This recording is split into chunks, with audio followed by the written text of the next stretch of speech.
A gente vai passar os próximos 15 minutos falando sobre facilitação de aprendizagem e o aprendizado ao longo da vida. Isso faz parte do meu trabalho de pesquisa no mestrado. Eu trabalho e estudo esse tema desde 2014, no Lab 3i na SPM, lá no Rio de Janeiro. Por que a gente fala de facilitação? Porque a gente sofre hoje uma mudança de importância de habilidades. Até o século XX, as habilidades que eram valorizadas eram essas: disciplina, hierarquia e previsibilidade, fruto da Revolução Industrial. E a gente vem passando por um contexto de necessidade de modificação do ambiente de aprendizagem. Como é que era a aprendizagem? Como é que se configurava a sala de aula até aquele momento? E a gente ainda vê isso acontecer muito. Então, a gente precisa se adaptar como método, prática, dentro de sala de aula, no papel do professor, porque o século XXI está aí, as inovações, a velocidade de alteração, de modificação, que tudo acontece. E as habilidades valorizadas, de acordo com o Fórum Econômico Mundial, são criatividade, curiosidade, resolução de problemas complexos, negociação, colaboração, inteligência emocional e flexibilidade cognitiva. Eu marquei essas três aí porque a facilitação de aprendizagem, o estudo que a gente faz tem nos mostrado que atuam diretamente no desenvolvimento dessas competências com os alunos. E a gente vê alguns ambientes de aprendizado ganhando outras configurações, né, com o uso de tecnologia, como a gente tem visto aqui no festival, como a gente viu agora também no último talk. Gostei de ouvir também você falando de facilitação, que é importante a gente cuidar desse processo. E aí eu faço uma pergunta para vocês: o que é facilitar? Facilitar é entender e guiar as pessoas no processo de aprendizado, na tomada de decisão, na resolução de problemas. O avanço da tecnologia que a gente tem visto, quarta revolução industrial, robótica, inteligência artificial, é tanta mudança e tão rápido que a gente se sente no caos. E como é que a gente conduz naturalmente o nosso processo? Quando a gente se encontra numa situação desconfortável, a gente assume um papel de controle.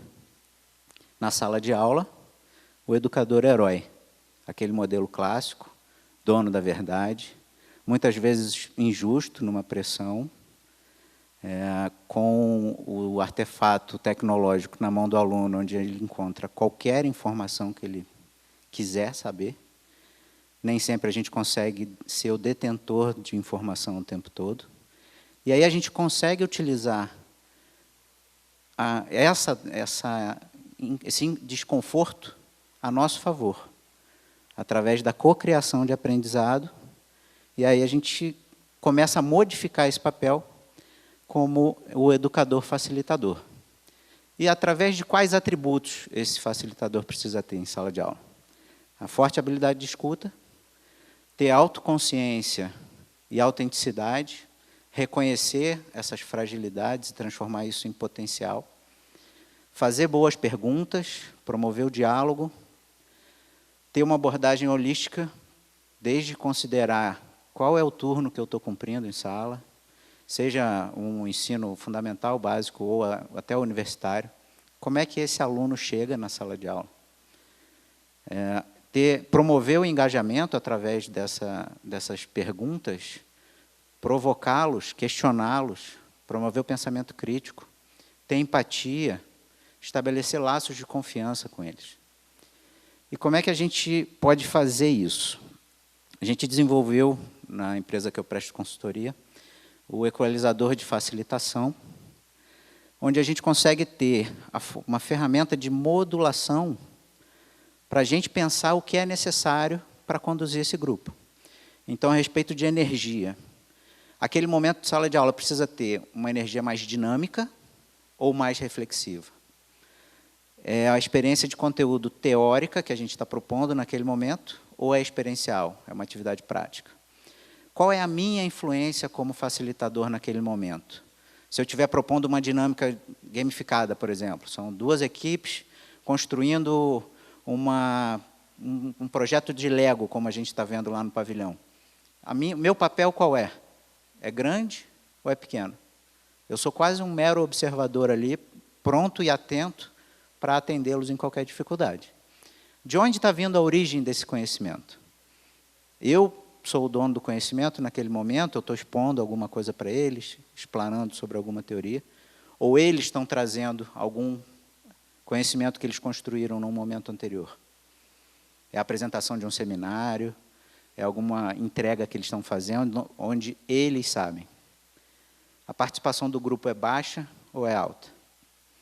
Então, a gente consegue modular isso de forma que a gente consiga manter a energia necessária para aquele momento.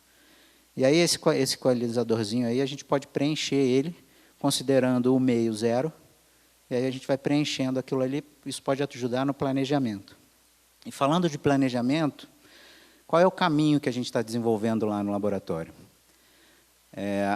A formação que eu fiz na escola da Dinamarca, chamada Chaos Pilot, para design de aprendizagem, eles usam uma metáfora de um arco para desenhar essa sessão de aprendizagem. Então, a gente tem a preparação, a sustentação e a aterrissagem. E aí eu vou mostrar um pouquinho para vocês como é a ação de planejar usando essa tecnologia. A gente tem que considerar, em primeiro plano, as necessidades e o contexto daquele grupo, qual é o propósito e a intenção daquele encontro, ou daquele curso, ou daquela imersão, isso independe do formato. Quais são os objetivos? Quais competências, habilidades e atitudes aquele grupo precisa desenvolver? E qual é o público que a gente está atuando? Eles já trazem qual bagagem de conhecimento? Por exemplo, podia ter, se a gente pudesse ter tido essa preparação, todo mundo que se inscreveu para esse momento aqui poderia ter respondido o questionário, dizendo de onde vem, qual é a formação. Eu teria acesso a isso antes. O modelo de Harvard, eles já usam isso nos cursos deles. Os professores preparam aulas dando exemplos reais dos alunos, no caso de formação executiva. E aí a gente parte para a preparação, tendo a clareza de propósito, com as perguntas que eu acabei de mostrar para vocês, a definição de regras, os acordos são muito importantes para o ambiente que a gente vai facilitar, porque a programação neurolinguística nos diz que os acordos feitos em grupo, para o grupo, têm muito menos chance de serem descumpridos. Se logo no início dessa minha fala, a gente tivesse concordado que ninguém ia mexer em celular, muito pouco provável de alguém mexer no celular, porque o acordo foi feito entre nós. Então, quando eu digo que eu vou fazer alguma coisa, fica difícil para mim não fazer. E aí a gente starta o processo de confiança no processo e alinha a expectativa de cada um, com algumas ferramentas. A gente pode usar quebra-gelo, poderia pedir para vocês se apresentarem para os colegas do lado. A gente pode aplicar check-in, dizendo qual é a intenção de vocês, o que trouxe vocês para me ouvir aqui hoje. A gente pode trazer exercícios até de respiração, de meditação, de reflexão. Ou então, pós-almoço, eu ia pedir para vocês levantarem, se espreguiçarem, darem 3 pulinhos para ativar, todo mundo acordar. Né? Como eu falei, as pesquisas e entrevistas de antemão. E aí a gente parte para a sustentação, que é uma das partes mais importantes desse arco, onde a gente observa o processo e a evolução desse grupo, onde a gente faz a gestão do tempo, a gente consegue negociar se o almoço vai ser mais tarde, se o intervalo pode ser dado em qual momento, ou se a gente vai pular o intervalo para poder sair mais cedo. Se a gente, falando de uma turma noturna, por exemplo, gente, vamos pular o intervalo e eu libero mais cedo, né? A gente já vê isso acontecer em sala de aula, com bastante frequência. E é onde a gente consegue fazer as adaptações. Por exemplo, eu perdi o grupo, está todo mundo desconectado, está muito agitado, eu preciso trazer para um momento de concentração, é a hora que a gente consegue modular a nossa energia para chegar na aterrissagem.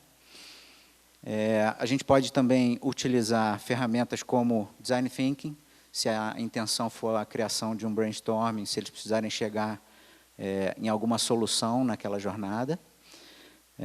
E a gente vai para a aterrissagem, que é o momento onde eles fazem a sedimentação desse conhecimento, a ancoragem dessa aprendizagem, onde a gente documenta os resultados e os aprendizados. E aí a gente tem ferramentas de feedback, avaliação do resultado e do processo. A gente pode questioná-los a respeito de como foi o papel deles naquele momento, naquela jornada, como indivíduo e como grupo. Será que eu poderia ter tido outro tipo de comportamento que eu poderia ter entregue melhor um resultado? É onde a gente faz a colheita de dados, hoje a gente faz uma facilitação gráfica, por exemplo. E o checkout. O checkout é uma ferramenta também de alinhamento, pode ser feito com uma palavra, por exemplo. Posso propor a vocês que pensem ao final do nosso papo aqui, qual foi, em uma palavra, o que vocês conseguem guardar do que vocês ouviram e viram aqui. Então, qual foi o maior aprendizado? Isso ajuda a sedimentar o aprendizado e a retenção das informações. E aí é fundamental também a gente pensar, se a gente conseguiu agora olhar sobre o eu facilitador, o planejamento da sessão facilitada, a gente precisa pensar o aprendiz. E como é que a gente consegue fazer isso se a gente está falando de facilitação de aprendizagem e o lifelong learning, né? Flexibilidade cognitiva. Acho que muita gente aqui já ouviu essa frase do Alvin Toffler, que o analfabeto do século XXI é aquele que não consegue aprender, reaprender e desaprender. E aí quem consegue, e acho que é papel de nós todos educadores, é estimular isso nos estudantes, que é o lifelong learning, né? O aprendizado ao longo da vida. Se a gente está vivendo numa sociedade que muda tanto e tão rápido, é necessário que a gente desenvolva essa capacidade de aprender constantemente. E como é que a gente pode potencializar isso? Se a gente estender a nossa rede, se a gente expandir o nosso conhecimento, alargando essa rede de conhecimento. George Siemens foi um cara que criou uma teoria chamada de conectivismo, que ele fala que a aprendizagem está suportada nas diversidades de opinião, e em estender e identificar os nós da rede, onde a gente consegue expandir o nosso conhecimento. A gente não tem capacidade de gravar todas as informações necessárias e todos os conhecimentos. Mas eu aposto que todo mundo aqui tem pelo menos 2 ou 3 pessoas onde a gente se apoia, que aquele cara, aquela mulher ali é a especialista em determinado assunto, minha amiga, meu amigo, que toda vez eu busco ela para esclarecer, ou para me ajudar, seja atuando praticamente do meu lado, ou só para uma consultoria. A gente tem também, eu acho que todo mundo aqui tem, um nó chamado Google, porque não precisa ser humano, para ser o nosso ponto de extensão de conhecimento. Inclusive, eu ouvi uma história no outro dia, que o rapaz foi questionado, você conhece determinado assunto? Eu não vou lembrar qual é. E ele falou assim, espera aí que eu vou lembrar. E abriu o Google e pesquisou sobre isso. E é importante que a gente esteja atento para enxergar essas possíveis conexões, onde a gente consiga encontrar áreas, ideias, assuntos onde a gente consiga expandir esse conhecimento. E para a gente fazer isso, principalmente nesses momentos de tanto conflito, eu faço um convite para vocês, para a gente sair da nossa zona de conforto e estender, se diversificar, fomentar isso com os alunos, porque se a gente vive num contexto onde todo mundo acredita na mesma coisa que eu, todo mundo tem o mesmo comportamento que eu, gosta das mesmas coisas que eu estou vivendo numa bolha. E aí eu faço esse convite para vocês e deixo os meus contatos para a gente estender essa rede e construir mais conhecimento. Obrigado.